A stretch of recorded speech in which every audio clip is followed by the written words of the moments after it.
Salutare, oameni buni, și bine v-am regăsit aici pe canal la un alt episod de podcast. Alături de mine l-am pe Vlad. Voi îl vedeți pe Vlad. Dacă am fi făcut filmarea în studio, nu-l vedeați, pentru că vă povesteam un pic mai mult și după aia vi-l dădeam pe cameră, dar astăzi și așa am formatul acesta, bineînțeles, voi îl vedeți deja pe Vlad Mocanu. Nu știu, unii dintre voi îl cunoașteți, unii dintre voi nu-l cunoașteți, doar atât vă spun. E vorba de Eșecuri de succes, este cartea pe care el a lansat-o în 2018, dacă nu mă înșel. Este un tânăr antreprenor, 26 de ani, și l-am adus alături de mine astăzi să povestim un pic din experiența lui personală, din experiența extrasă din Eșecuri de succes, bineînțeles, și bineînțeles să se conecteze cu voi, cu noi, da, cu voi, în așa fel încât să, zic eu, poate să fie un exemplu pentru voi. Pentru că pe Vlad l-am cunoscut într-un grup de mastermind, pe mine m-a impresionat foarte tare din perspectiva modului de gândire. Și știți foarte bine că vorbesc mult pe acest canal de mindset și de cum restructurăm mintea și putem să schimbăm mod de gândire, putem să schimbăm ce am învățat de la părinți, putem să schimbăm ce am învățat de la profesori sau din experiențele nasoale. Și uite, Eșecuri de succes, inclusiv povestea lui Vlad, este astăzi aici să ne povestească și să vă spună că se poate. Da? Salutare, Vlad, și bine te-am regăsit, aș putea spune. Salutare, George, și mulțumesc pentru invitație, pentru acest început minunat. Sunt onorat să fiu aici și abia aștept să începem discuția. Din ceea ce am studiat un pic despre Vlad și aș putea spune, am și povestit un pic cu el, are, dincolo de experiența acestei minunate cărți, Eșecuri de succes, care a avut un tiraj și a avut un succes extraordinar în momentul lansării, ai și experiența antreprenorială și totuși 26 de ani, da? Pentru foarte mulți care urmăresc podcasturile noastre sau interviurile noastre, pun frecvent sau scot în evidență provocarea eșecului.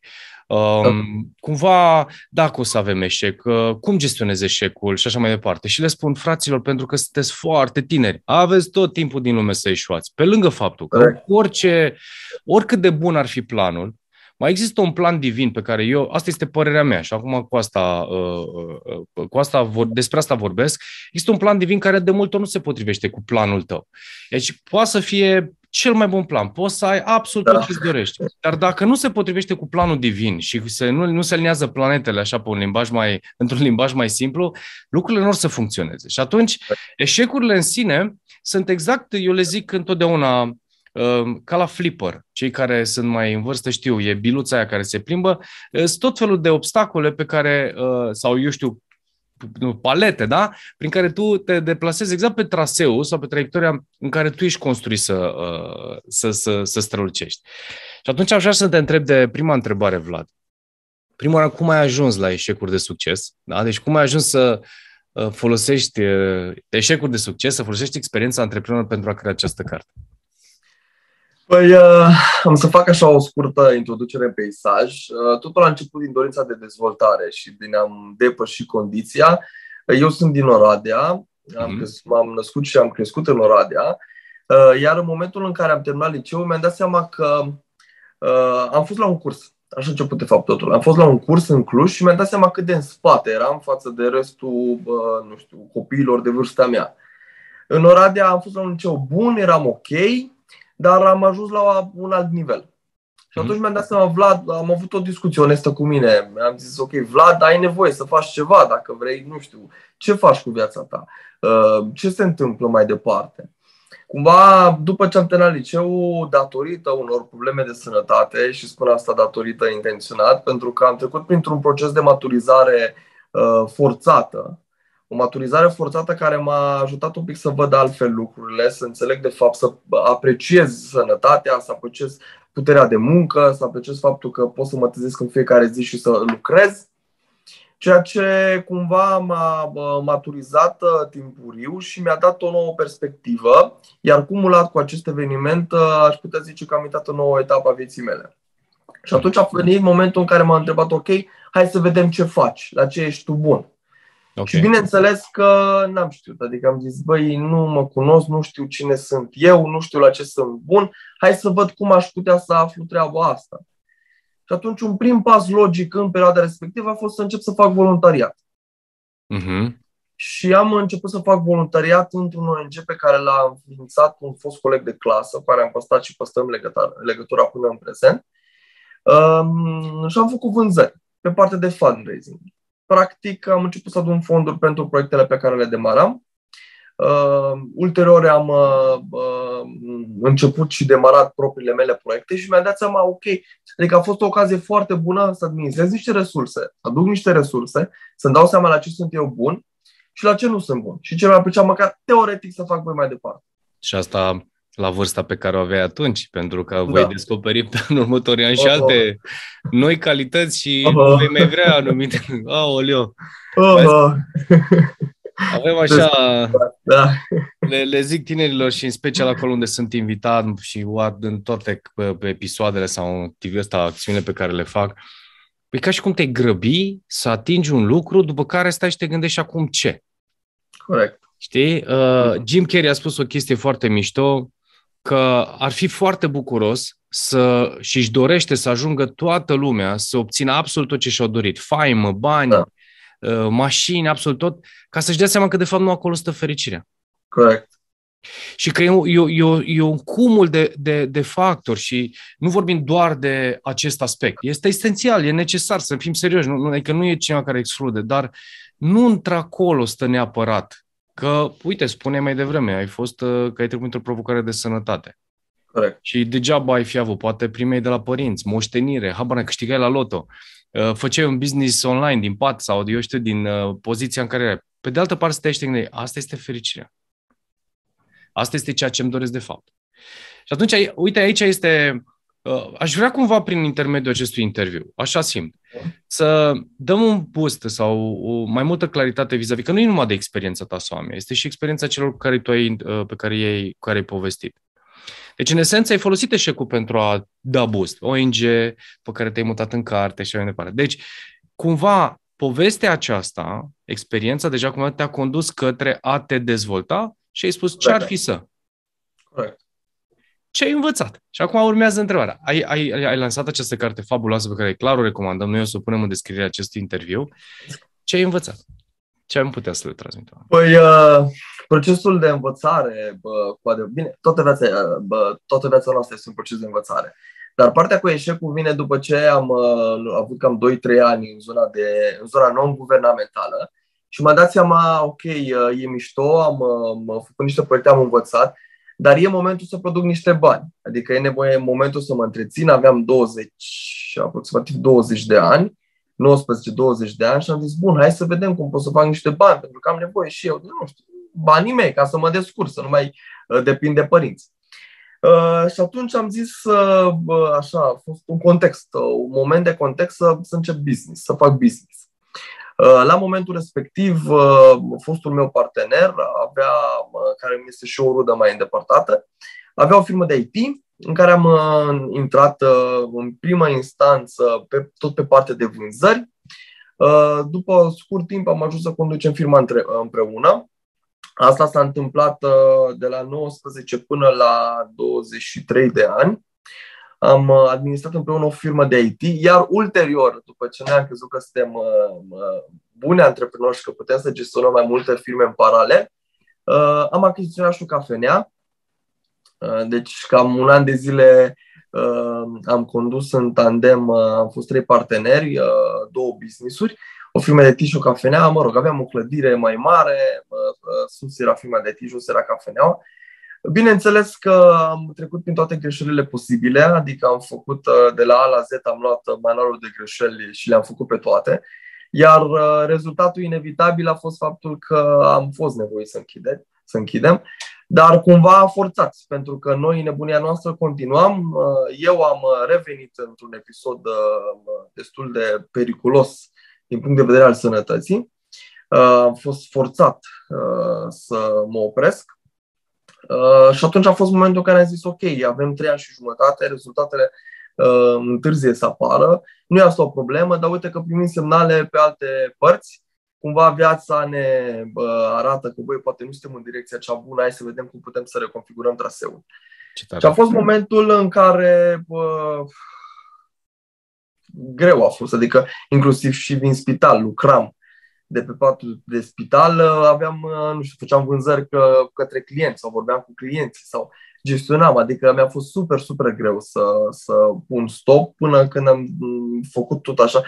Datorită unei discuții pe care am avut-o cu un mentor, la momentul respectiv, cumva am zis, ok, e momentul să închid acest capitol. Iar la momentul respectiv am zis, bun, ce se întâmplă? Adică am 3 ani și puțin de business, rezultate financiare nu am, toți din jurul meu, adică din mediul din care am provenit, eu nu... Era foarte greu pentru cineva să facă o trecere de genul. Adică nu prea existau modele, mai ales vorbim de, nu știu, acum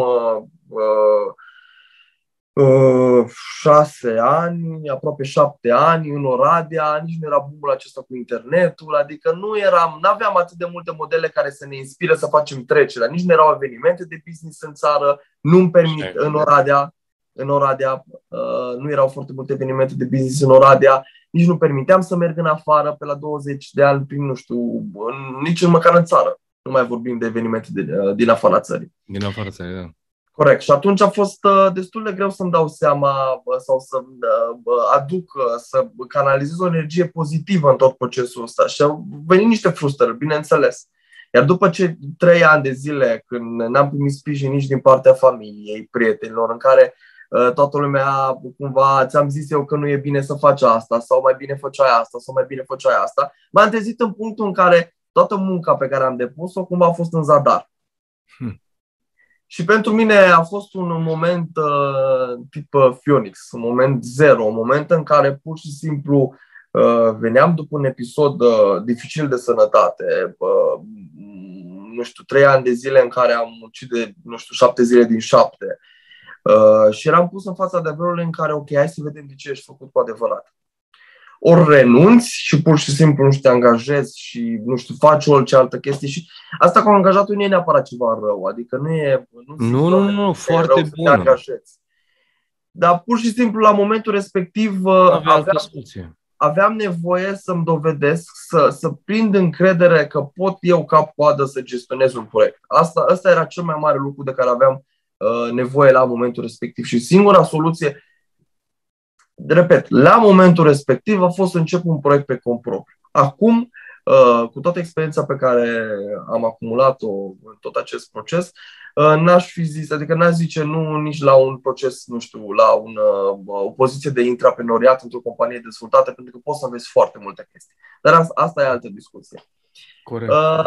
Și venind cu cumva teama asta de eșec pe care cumva am simțit-o și o simțeam și în rândul apropiaților mei, m-a ajutat foarte, foarte mult faptul că eu eram ahtiat după cunoștințe. Adică luam tot ce se putea, digeram, cumpăram cărți cât îmi permiteam, absorbeam foarte multe informații din online și în special informație din afara țării. Și acolo mi-am dat seama că e o mentalitate, e o perspectivă atât de diferită asupra eșecului, indiferent de, nu știu, aria vieții noastre sau industrie. Și făceam o paralelă cu perspectiva pe care o aveam eu în mediul în care mă aflam, în zona mea.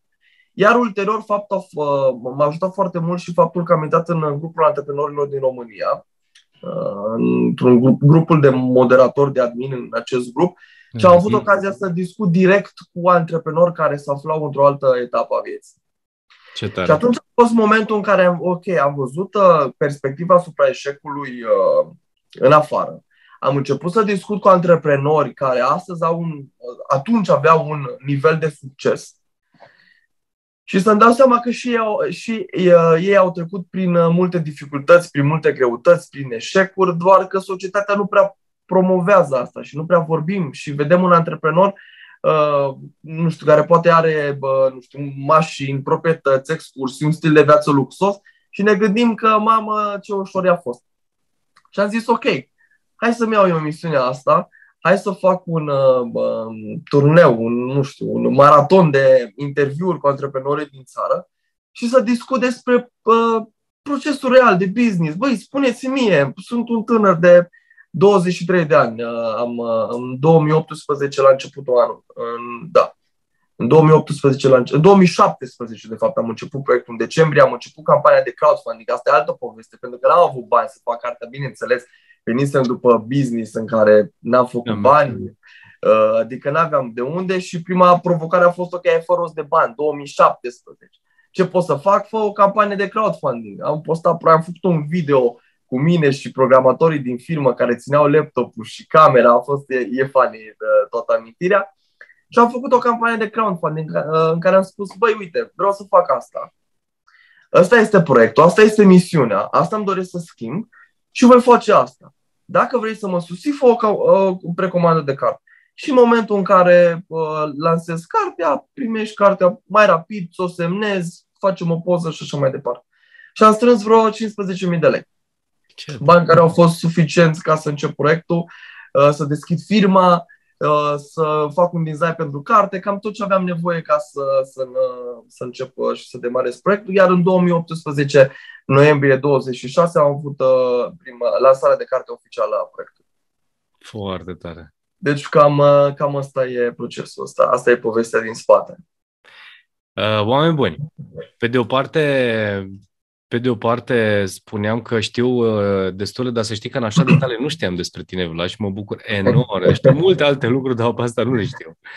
Și stăteam și te asculteam, nici nu vreau să intervin, pentru că simțeam că se duce exact acolo unde trebuie pentru un tânăr care își creează în minte o perspectivă de a ieși din carapace, da? Și a ieși într-un mediu de business, să înceapă ceva, de la crea o tonetă de limonadă până la who knows, da? Dar etapele cu siguranță și asta mi-aduc aminte acum de discuția noastră de zilele trecute pentru celălalt proiect, un alt proiect de care o să vorbim la momentul potrivit, în care povesteam etapele mele și simțeam că mă conectez atât de tare la Vlad. Vlad se conecta la mine fără să știu povestea asta și căutam să transmit, efectiv asta îmi doream să transmit, că never give up, adică nu renunț niciodată, un spirit antreprenorial, un spirit care dorește bine și pentru comunitatea lui sau pentru familia lui. Este în regulă, încep cu familia ta, comunitatea ta și după aia să contribuie într-un fel sau altul afacerea ta pentru alți oameni. Nu te va lăsa să te oprești. Și uite, ascultând acum răspunsul tău, îmi dau seama că ai acest spirit e născut în tine și este fabulos. Și acum, bineînțeles, dacă vorbim despre mindset, deja m-am anticipat. Adică anticipăm răspunsul. Ce s-a așezat în mintea ta? Și uite, vreau să văd primele. Uite, să-mi dai top 3 lecții care le-ai luat din experiența ta, după care top 3 lecții care le-ai luat din experiența altora. Dacă există lucruri similare sau există lucruri care le-ai mai învățat și le-ai aplicat și le vei mai aplica de acum înainte. Ce s-a înrădăcinat în mintea ta în procesul ăsta ca mentalitate? Adică de la teama de eșec, procesul, experiența ta, experiența cărții și mai departe. Ce s-a instalat în mindset-ul tău acum, la 26? Foarte bună întrebare, foarte, foarte bună întrebare și am în minte, așa nu m-am gândit niciodată din punctul ăsta de vedere, dar am în minte câteva chestii și am să le spun natural. Prima chestie pe care cumva o aplic în viața mea de, nu știu, zi cu zi, day by day, oră by oră, e faptul că, indiferent de ce viața îți pune în față, e un motiv acolo care, în final, e spre binele tău. Mm-hmm. Și mi se pare o chestie banală, adică o spui așa, bun, e banală, dar în momentul în care ajungi să o aplici ca filozofia vieții, adică ca mod de gândire inconștient și conștient, se întâmplă o schimbare în realitatea și în universul tău. Uh-huh. Și atunci, cumva, pur și simplu, în momentul în care se întâmplă, avem probleme, atât de multe probleme, atât pe plan personal, nu probleme, situații. Situații, provocări, da. Că probleme, Doamne fer să avem probleme, că alea nu mai au o cale de întoarcere. Dar avem atât de multe situații, atât pe plan personal cât și pe plan profesional. Dar pur și simplu mi-am dat seama, atât pe baza de experiență personală, cât și din, nu știu, sutele de interviuri. Deci și cu ocazia asta vreau să exprim recunoștința mea pentru faptul că am ajuns să discut cu sute de antreprenori, să am o intrare în mintea lor, ca să-mi dau seama de modul lor de gândire și din interviurile pe care le-am avut cu aceștia, dar și din experiența mea, pur și simplu privind retrospectiv tot ce s-a întâmplat aparent rău la momentul respectiv, s-a întâmplat pentru binele meu. Adică exact cum sunt problemele de sănătate, cum au fost problemele de sănătate. Exact cum au fost, nu știu, cum au fost falimentele prin care am trecut, exact cum au fost, nu știu, vorbim de vârstă, exact cum au fost de, nu știu, anumite despărțiri față de persoanele pe care cumva le considerai, vai Doamne, că o să fie iubirea vieții tale și n-a fost să fie așa. Toate au fost pentru binele tău și tot ce se întâmplă pentru binele tău. Și asta, conștientizarea asta asumată, îți va schimba total perspectiva asupra vieții. O altă chestie pe care cumva o consideram la început foarte rigidă sau foarte strictă e că nu există un drum spre reușită, nu există un singur drum, nu există, eu cred cu tărie că nu există o cheie a succesului. Bineînțeles, există factori pe care dacă îi îndeplinești, te ajută semnificativ în procesul tău de dezvoltare. Dar, din nou, din sutele de discuții pe care le-am avut, n-am observat un singur drum în care să zic că, ok, eu am fost toată viața mea antreprenor, n-am fost niciodată angajat că nu e cool, sau am fost angajat și după aia am devenit antreprenor, sau am început să fac business de la 15 ani, sau n-am făcut business până la 35 de ani și după aia la 38 de ani am avut un succes răsunător. Și în momentul în care ajungi să înțelegi cumva treaba asta și să-ți dai seama că, bun, fiecare experiență din viața ta e definitorie și fiecare moment în care te afli va conta în dezvoltarea ta și că nu există, adică asta e cumva și un revers al medaliei. Văd foarte mult, adică și din cunoscuții mei și din discuțiile pe care le mai am cu diversi oameni, îmi dau seama că le este frică să ia o decizie pentru faptul că n-ar fi decizia potrivită. Da.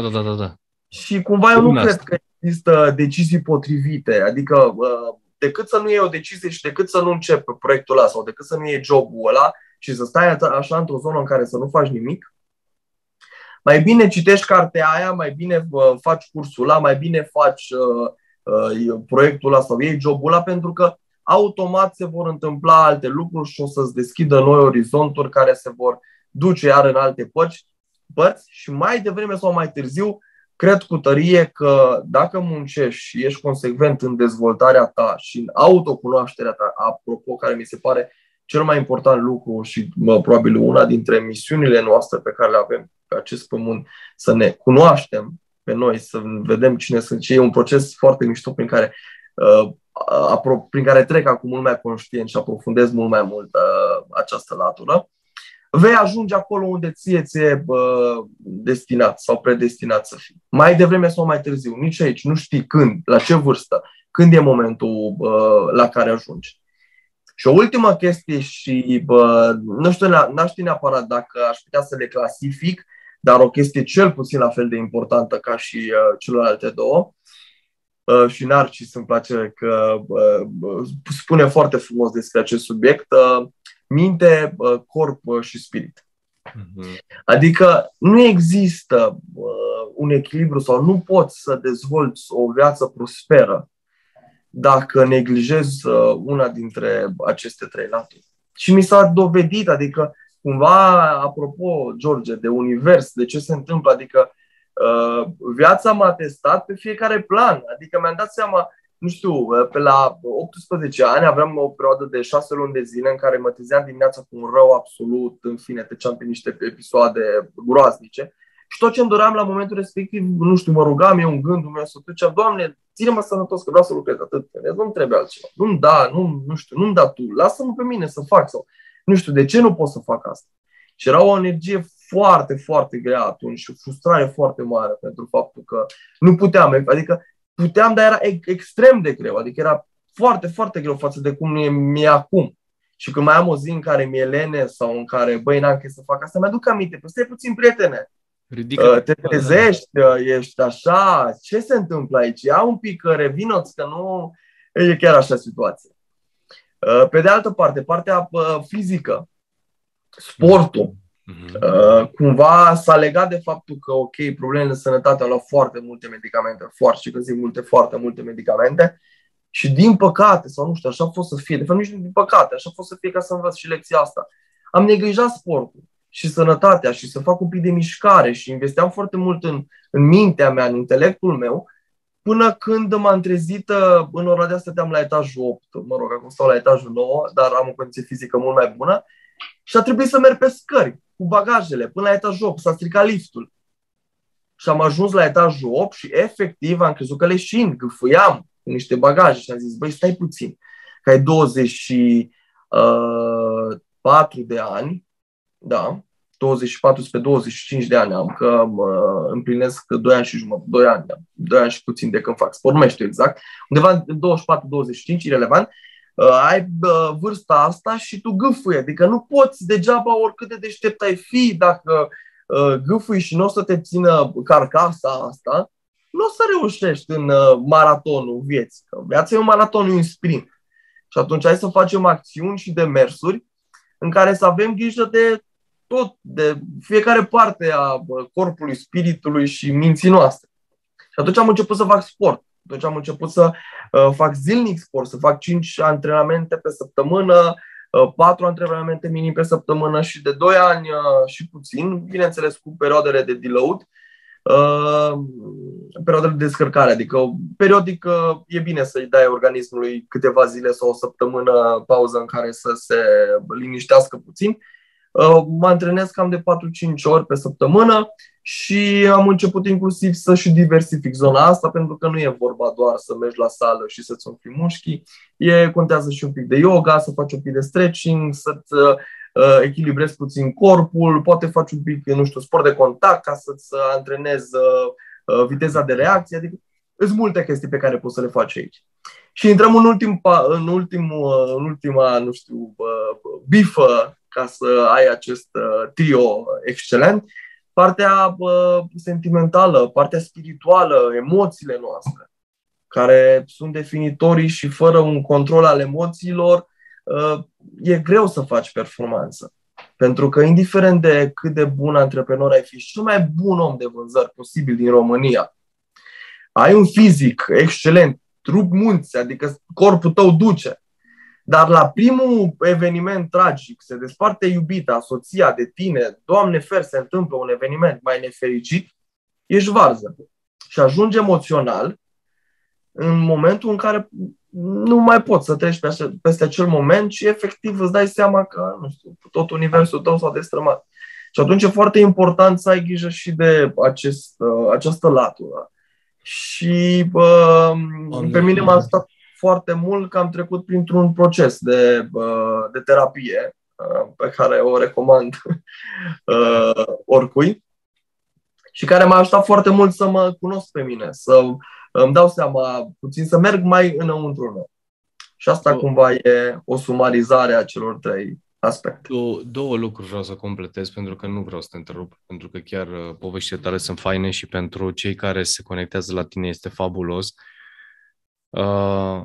Antrenez de 8 ani de zile antrenez oameni și cei care nu au cunoștințe despre ce înseamnă și ce rol are un antrenor, și am foarte multe cazuri și clienți în diferite ipostaze, potenți financiar, cu un networking uriaș, varză emoțional, varză spiritual, corect, sănătate varză, țigări, alcool, droguri și așa mai departe. Și permanent spun exact același lucru. Și mă bucur că ai spus-o tu și dacă poți să completezi, asta ar fi uriaș. Pune-le pe toate în echilibru și lucrează permanent la ele. corect. Tu în fiecare zi nu e neapărat o floare partenerei, du-i un gând bun. Mângâie și spune că o iubești sau îl iubești. Copii, nu există zi să nu-i pup. Nu există, că e dimineața, că e seara, cum ne întâlnim, îi pup și le spun te iubesc. Ești frumos, ești frumoasă. Lucruri care sunt neînsemnate, dar în economia timpului cresc și eu, dar cresc și ei în felul ăsta. Corect. Pe de altă parte, chiar de actualitate, zilele acestea am ieșit la o mișcare în natură împreună cu prietenii noștri. Și într-o discuție de grup, prietenul nostru, Paul, întreabă, cred că sunt cel mai bătrân de aici, știi? La care mă întreabă câți ani ai, George? Și zic câți ani am. Se pare că tu ești cel mai bătrân de aici, știi? Diferența era că toți care erau prezenți la acea întâlnire, în afară de Narcis, se vedea partea de fiziologie destul de neexploatată. Nu mai spun și de partea spirituală și emoțională. Și de-aia și analizam din perspectiva asta, că tot ai adus în discuție, și îmi dădeam seama că cum a reușit Narcis, că e despre Narcis Cern este vorba și vreau să-l aducem în discuție, în care chiar ne-a legat și pe noi, dar i-a legat și pe ceilalți. El fiind echilibrat și lucrează foarte mult pe toate aspectele acestea, și el, cu povestea lui frumoasă de viață, a reușit să aducă într-un fel, că până la urmă influența pe care el o are vine din faptul că el are și lucrează la toate elementele astea. Și asta era completarea mea. Cu cât vei fi echilibrat minte, spirit, corp, emoție și lucrezi la tine, viața ți se așează atât de frumos de nu poți să-ți imaginezi. Relație frumoasă, relație cu familia frumoasă, sănătate, pentru că ești la o plimbare. Aseară am ieșit la o alergare cu fiul meu. L-am luat cu bicicleta.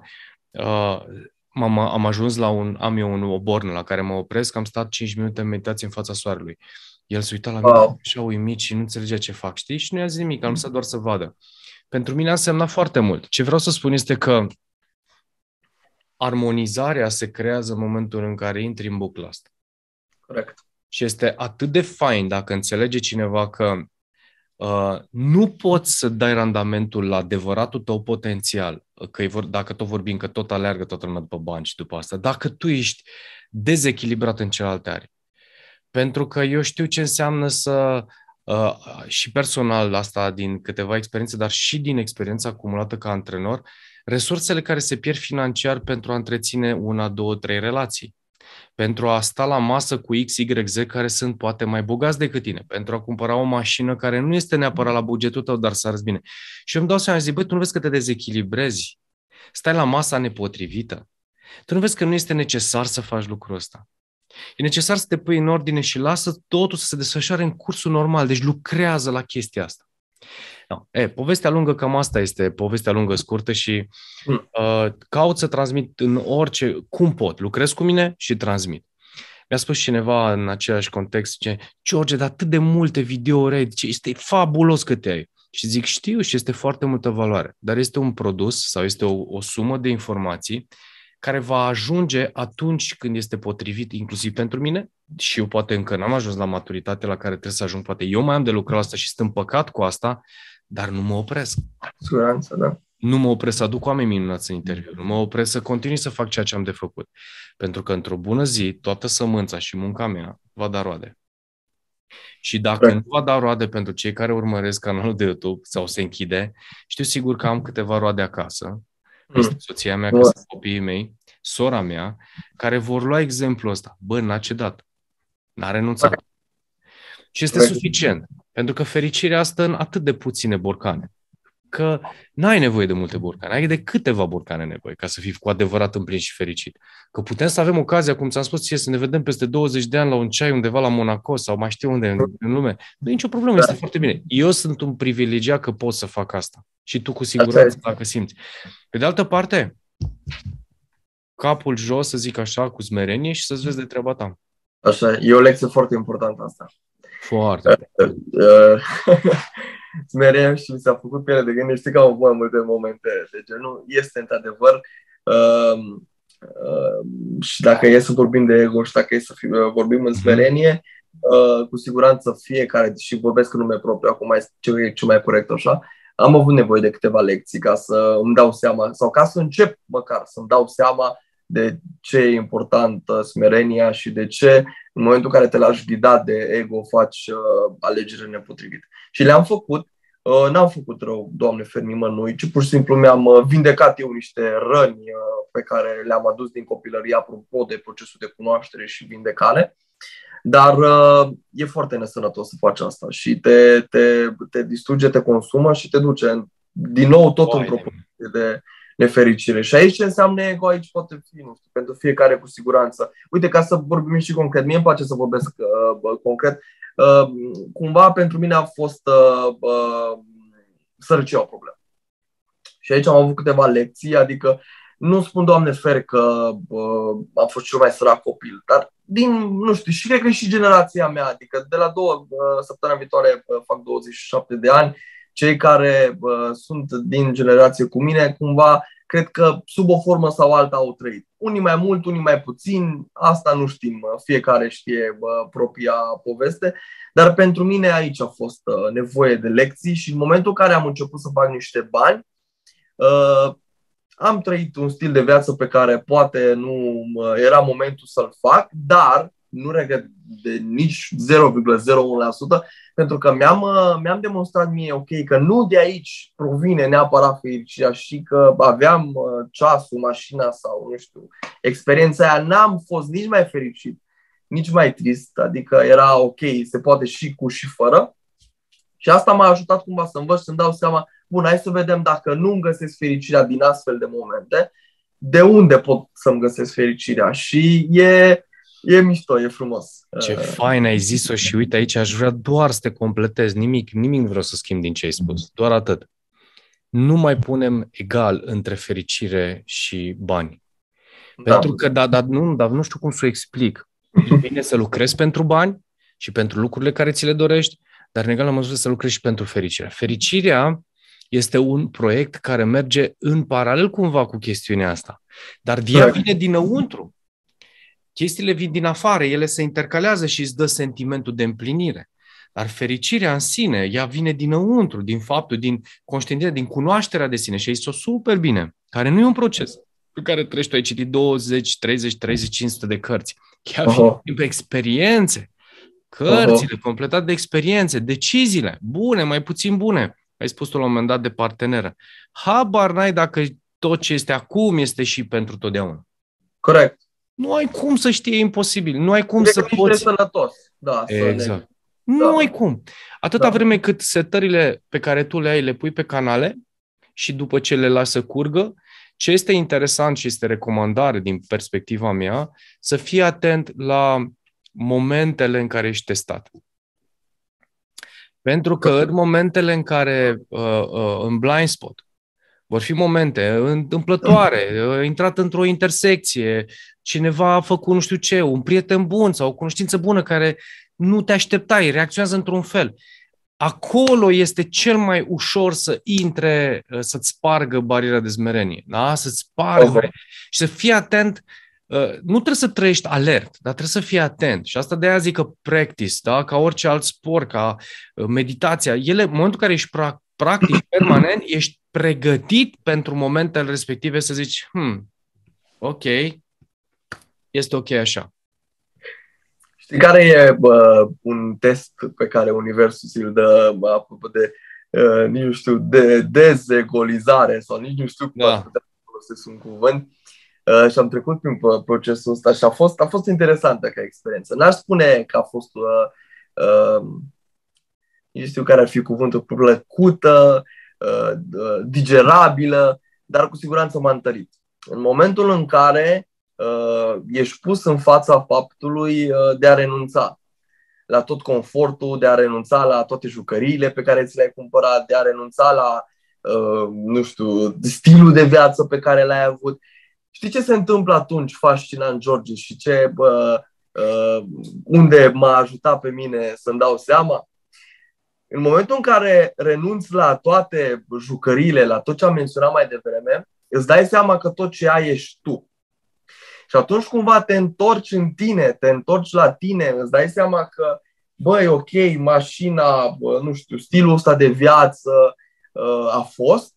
Acum că nu le mai am, asta nu înseamnă că eu sunt diferit în vreun sens negativ. Și când te privezi așa de tot confortul ăsta exterior, faci o interiorizare foarte mișto și faci o trecere înăuntrul tău și atunci cu adevărat ești testat și ești pus în fața probei pentru toate valorile pe care tu considerai că le ai ca om. Și e momentul bun în care poți să-ți refaci valorile sau poți chiar să ți le întărești. Aici vreau să completez o chestie care tu m-ai întrebat între discuția noastră anterioară. Cum a fost? Și cred că are legătură cu ce ai spus mai devreme. Că atunci când, după ce ai avut tot ce ai avut, practic n-ai mai avut. Da. Și să răspund, uite, să spun cu o poveste care n-am spus-o decât câtorva oameni. Super. A fost un moment foarte, foarte, foarte, foarte dificil când toate lucrurile se duceau efectiv să curețe fundația până în rădăcină, deci efectiv până la pierdeam tot, aveam tot felul de bănci, chestii, datorii, o întreagă nebunie. Deci eram la minus, nu eram la plus, nici măcar să reglez. Pentru că n-ai cum, în momentul în care tu învârți o roată cu un business care învârte niște sute de mii, da? Făceam undeva aproape 1.000.000 de euro cifre de afaceri pe an. Tu îți dai seama că ai un mecanism, ai un sistem, bănci, rate, credite, leasing-uri și așa mai departe. Când oprești povestea asta, sau toate lucrurile se opresc pentru tine și am trecut prin experiența asta, a fost o zi când aveam 200 de lei. Și acum nu o să uit toată viața mea. Deci cred că momentul ăla nu pot să-l, nu știu cum să-l explic, dar a fost extraordinar. Deci a fost așa, din momentul în care am renăscut, să zic, și chiar pot să cred că am renăscut.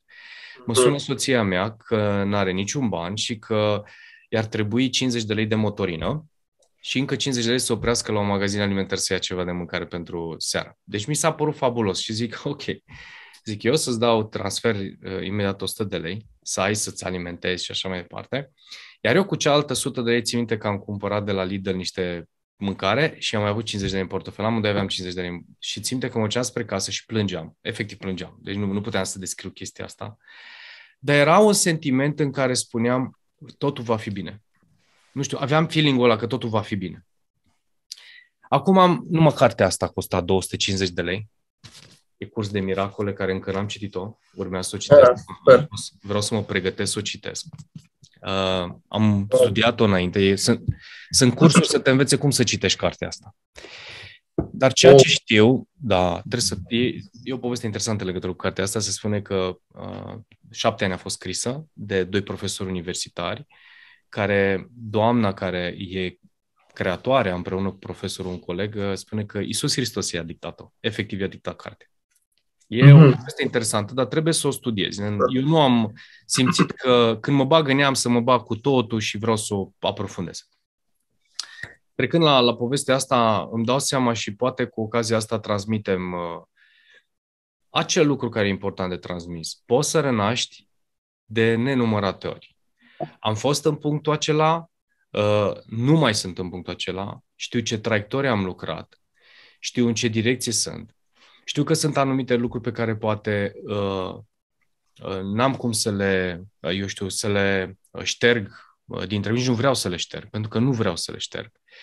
În schimb, vreau să spun apropo de eșec și apropo de succes. Cred că, așa cum spuneam eu, de biluța aceea, și asta este credința mea, și cred că mulți antreprenori și oameni care își doresc să descopere cine, să-ți descopere calea lor, indiferent de ce am face, cu mintea pe care noi avem, este pentru a învăța o lecție. După care vine o provocare, indiferent că poate un divorț, poate o provocare de sănătate, dar ele vin dacă încă trăiești, spunea cineva, da? Înseamnă că te conduce către drumul tău. Oricum, orice om cu care eu am interacționat în anumite momente, uitându-mă înapoi, sau n-am făcut interviuri cum ai făcut tu, dar am întrebat, mi-au spus în felul următor, toată viața mea s-a desfășurat exact așa cum trebuia să se desfășoare, indiferent de care e povestea. Exact. Și până la urmă, de fapt, aici este fain, în concluzie, povestea trezirii. Sunt oameni care trăiesc morți, Vlad. Înseamnă că tu ești iubit și cu siguranță și eu sunt iubit ca să pot să trăiesc chestia asta, să fiu treaz, să mă uit înapoi să spun, nu mi-e rușine, nu mi este frică. Corect. Pun mai multă valoare pe relațiile mele, pe oamenii de calitate, pe familia mea, pe timpul meu. Nu las să treacă ziua să zic, n-am chef să merg la sală sau la sport sau la alergare, cum ai zis și tu. Deci toate lucrurile acestea spun, nu, ele sunt ceea ce sunt.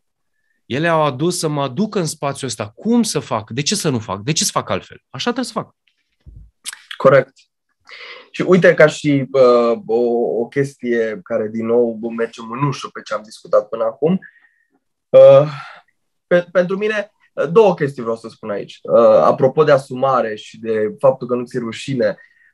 Uite, stau acum să mă gândesc că pot să discut mult mai deschis și cu conștiința mult mai împăcată despre anumite lecții pe care le-am avut în trecut, fără să simt măcar o urmă de jenă, de rușine, de faptul că nu știu, vorbesc despre sărăcie sau despre, nu știu, probleme, situația asta pe care am avut cu sărăcia mulți ani, teama asta de sărăcie, fără să am nici măcar 1%, nu știu, jenă sau faptul că cineva, nu știu, să mă judece sau așa mai departe. Pentru că mi se pare mișto să ajungi în poziția în care să fii împăcat cu cine ai fost, ca să poți să te accepți așa cum ești în momentul de față. Și tot ceea ce s-a întâmplat în trecutul nostru, exact cum am spus și până acum și exact cum ai menționat-o foarte bine mai devreme, s-a întâmplat pentru noi. Și asta se leagă foarte bine cu următoarea chestie pe care vreau să spun, care, apropo, e tot așa aplicabilă, adică în viața de zi cu zi. Am vorbit acum de momente dificile, de, greutăți, apăsări și așa mai departe. Și asta, hai să spun ție și celor care vor urmări această discuție ce fac eu punctual în momentul în care trec. Și anul ăsta a fost o perioadă de schimbare pentru mine, a fost o perioadă interesantă. Ok, nici nu vorbim de război, de ce s-a întâmplat. Pentru mine anul ăsta a fost un an în care m-am mutat din Oradea în București, am trecut printr-o grămadă de schimbări. Adică a fost un an cu multe provocări pe toate planurile. Și pe la începutul anului am avut o perioadă un pic mai neclară, să spun așa. Și pentru mine, în momentul în care am impresia că nu merge nimic sau nu iese cum mi-aș dori eu, am câteva chestii pe care le fac, punctuale în ziua mea de muncă. Odată, merg la sală, mă rog sau meditez, fac o terapie, un proces de terapie. Acum spun câteva activități care, bineînțeles, sunt împărțite în cadrul mai multor zi, dar se leagă foarte bine de punctul în care îmi doresc să ajung. Eram la sală într-o zi și pur și simplu mie îmi place să ascult speech-uri motivaționale sau am descoperit mai nou, sunt ca un fel de rugăciuni în engleză adresate către Dumnezeu.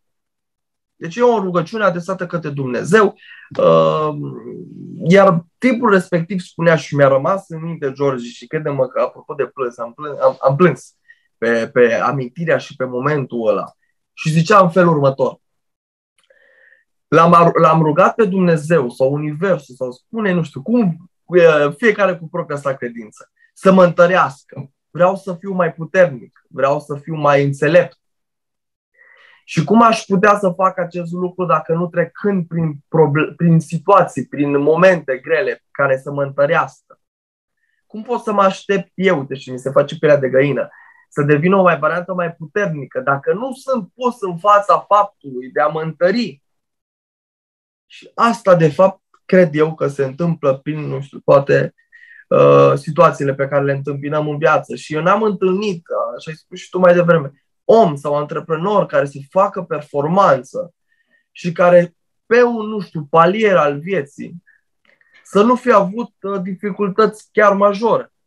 Pentru că așa cum am mai discutat noi, universul echilibrează, adică nimeni nu primește prea mult. Pentru că undeva se face un echilibru firesc, primești prea mulți bani, ai o problemă sau niște situații foarte dificile în plan personal, cu familia, cu, nu știu, în copilărie, n-ai primit atenție din partea părinților, care din nou e o chestie care doare. Și degeaba ai banii ăia dacă tu n-ai avut niciodată o amintire cu un părinte sau, nu știu, sunt foarte multe cazuri. Și atunci viața oricum are un stil natural de a echilibra balanța. Și asta mă ajută pe mine foarte, foarte mult. Să-mi dau seama că, băi, fiecare perioadă, moment, lecție, dificil, situație în care sunt pus să mă dau peste cap de 100.000 de ori, e pentru a mă întări, e pentru binele meu și hai să vedem focus pe soluții. Neapărat tot timpul focus pe soluții și de fiecare dată când simt că încep să mă plâng de situație, automat am parcă deja așa un trigger de ăsta conștient care zice: bă, stai puțin, ok, hai, gata, nu te mai plânge atâta, ia hai, focus pe soluții și să vedem cum rezolvăm asta și mergem mai departe. Și știi care e surprinderea și ce e surprinzător? Că după ce te focus pe soluții, parcă problema sau situația aia nu mai e atât de dezastruoasă pe cât credeai tu că o să fie și că într-un fel sau altul oricum s-a rezolvat. Și faptul că tu nu te-ai mai consumat și nu ți-ai mai făcut rău în fizicului tău e un mega bonus pe care tu îl primești. suntem niște ființe inteligente și tot de la an la an devenim mai inteligenți, mai inteligenți. Avem o abundență și Dumnezeu a avut grijă să ne dea. Pe de altă parte, noi nu suntem suficient de inteligenți să ne uităm cu adevărat în jurul nostru. Și uite, mi-au să aminte în timp ce vorbeai de o poveste, sunt câțiva cercetători care au creat în Statele Unite se numește Biosfera 2.0. Practic este un dom unde au adus câteva mii de specii de plante, animale și așa mai departe, să le recreeze, atenție, mediul natural al lor într-un spațiu controlat. Lucru care l-au scos din discuție, evident, au fost furtunile, vântul și toate cele. Pentru că plantele creșteau doar în armonie, doar cu soare, cu umiditatea potrivită. Când ajungeau copacii la înălțimea potrivită, cădeau. Și aici era o concluzie foarte interesantă și asta chiar transmite. Dacă n-ar exista vânturile mai mici, mai mari, mai adierile, da? Care să întărească fibra a lemnului, aia face ca trunchiul să stea în picioare. Palmierul, de ce nu crește aici în România și crește în zona de tornade? De ce? Pentru că dacă studiezi palmierul și studiezi pe Google, că poate să caute absolut oricine acum, cu cât el se pleacă mai tare, cu cât se mișcă în vântul respectiv, el devine mai puternic. Da? Și stă paravan pentru zona respectivă. Nimic nu este întâmplător, dar oamenii nu știu și nu au cunoștințele să le înțeleagă. Pe de altă parte, spun în felul următor, imaginează-ți, la un moment dat, doctorul Dyer spunea, în momentul în care am învățat despre asta, n-am mai atins nicio ființă umană. Gândește-te că tu te ești la iarbă verde și urcă o fornică pe pătura ta sau pe tine. Tendința naturală este să o omori. Dar pune-te invers, ea e fornica. Tu ești fornica și cineva vrea să te omoare. Ori cineva te protejează sau face cumva să se ferească de tine, fuge de tine ca să nu omori, da? Deci există forțe foarte mari care sunt în orice moment pregătite să te omoare. Dar oricum pregătirea ta este a ta să devii mai puternic. Dar să știi că vor fi. Accidente pot să fie, situații dificile pot să fie. Nu mă gândesc la ele, că nu mă gândesc la ele, dar mă antrenez, mă pregătesc. Mă pregătesc și sunt mental, emoțional, fizic pregătit de absolut orice. Știi că am avut noi o întrebare la un moment dat. Ce se întâmplă în caz de război? Habar n-avem. Știu sigur că am oarecum o condiție fizică bună, am câteva resurse financiare și o dorință uimitoare sau uluitoare de a supraviețui și avea grijă de familia mea. Atâta știu că am. În rest, habar n-am cum să fac. Corect. Dar știu că am tot ce îmi trebuie ca să pot să fac tot ce îmi stă mie în putere să rezolv chestia asta. Dar nu știu dacă voi supraviețui, nu știu dacă voi putea să-mi apăr familia, nu știu dacă pot să-mi apăr prietenii, dar știu că pot să fac ceva. Dar sunt pregătit. Pentru că până la urmă, ce este ceva în controlul nostru? Eu zic că nu este nimic în controlul nostru.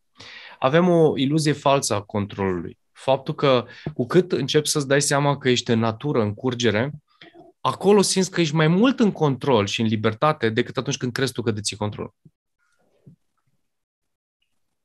Corect. Exact.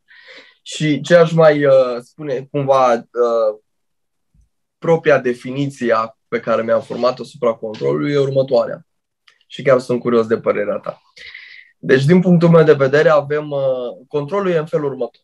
Avem control doar intern asupra stărilor, emoțiilor, sau tindem și ar fi bine să ajungem într-o zonă în care să avem control asupra gândurilor, emoțiilor și trăirilor noastre.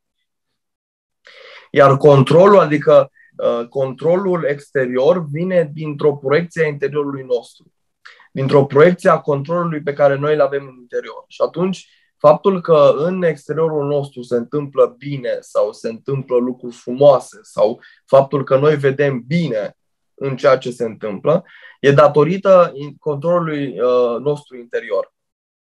Și atunci, așa cred că ai putea să ai sau să ajungi într-o zonă în care să controlezi sau semi-controlezi interiorul și exteriorul tău. Îmi dai voie să-ți dau un exemplu care e practic și pentru tine și pentru cei din audiență. Te rog. Ai mâncat astăzi în timp ce facem interviu? Nu. N-ai mâncat. Urmează să mănânci. Da. Ai un restaurant în care are un meniu care este efectiv delicios. Da. Și ai ce acolo? Ce e în mintea ta acum? O prăjitură? Este un steak. un steak și este absolut delicios. Da, Corect? da. Simți cum îți plouă în gură și ți face foame. Vezi că înghiți în sec, da? Cam link pe buze, da. Super. Și acum hai să facem un alt exercițiu. Vlade, uite, dacă vrei pentru tine sau împreună, hai să facem fasting până joi, seara la ora 20. Nu mai mâncăm absolut nimic. Ok. Ok. Change, exact. Deci, practic, avem 2 zile, miercuri și joi, Ok. și inclusiv astăzi, a 3-a zi, nu mai mâncăm. Deloc. Doar bem apă. Wow. O să fie o Doar bem. provocare. O să fie o foarte mare provocare, dar te-am dus de la mintea care să-ți dorească steak-ul ăla, să-ți plouă în gură, alții au o tiramisu, alții au o prăjitură în gură și cu siguranță vom primi comentarii la acest video. Aha. Pe de altă parte, schimb mintea către o intenție de fasting în care nu mănânci, deși ai posibilitatea, ai banii, ai absolut tot ce-ți trebuie, dar îți asumi un fasting de 2 zile, 3 zile. Ok. Acum înțeleg, da. Ok. Spune-mi în momentul ăsta, îți mai este în cap șunca aia sau, mă rog... Nu, ce mă gândesc acum e cum aș putea să duc la bun sfârșit această misiune și această provocare. Asta